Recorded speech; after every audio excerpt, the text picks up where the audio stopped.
একটার মধ্যে যদি তারা পদত্যাগ না করে তাহলে প্রধান বিচারপতির বাসভবন ঘেরাও করা হবে। ছাত্র নাগরিকদের অংশগ্রহণে যে সফল অভ্যুত্থানটি হয়েছে সেই অভ্যুত্থানটিকে প্রশ্নবিদ্ধ করার জন্য ইতিমধ্যে বিভিন্ন মহল থেকে বিতর্ক করার চেষ্টা করা হচ্ছে। আমরা দেখেছি খুনি হাসিনার ছেলে বিদেশে বসে তার মায়ের পক্ষে সাফাই গাচ্ছে তিনি নাকি পদত্যাগ করেননি, কিন্তু তিনি ভুলে গিয়েছেন তার পদত্যাগের প্রয়োজন নাই, কারণ ছাত্র নাগরিক তার পতন ঘটিয়েছে। সুতরাং আমরা বলতে চাই এই ফ্যাসিজমের একটি অংশ হচ্ছে প্রধান বিচারপতি এবং অন্যান্য বিচারপতি।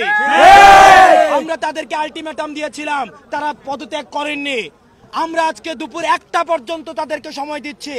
আজকে দুপুর 1টার মধ্যে প্রধান বিচারপতি সহ অন্যান্য বিচারপতি যদি পদত্যাগ না করে তাহলে তাদেরকে আমরা গণভবনের চিত্র মনে করিয়ে দিতে চাই, তাদেরকে আমরা সংসদের চিত্র মনে করিয়ে দিতে চাই। 1টার মধ্যে যদি তারা পদত্যাগ না করে তাহলে প্রধান বিচারপতির বাসভবন ঘেরাও করা হবে। সুতরাং 1টার মধ্যে ফ্যাসিজমের এক্সপানশন প্রধান বিচারপতি সহ অন্যান্য বিচারপতির পদত্যাগ নিশ্চিত করতে হবে এবং সেটির মধ্য দিয়ে আমরা নিশ্চিত করতে চাই ফ্যাসিজমের মূলোৎপাটন হয়েছে। সুতরাং আপনারা এই জায়গায় 1টা পর্যন্ত অবস্থান করবেন, পরবর্তীতে আমাদের কর্মসূচি ঘোষণা করা হবে।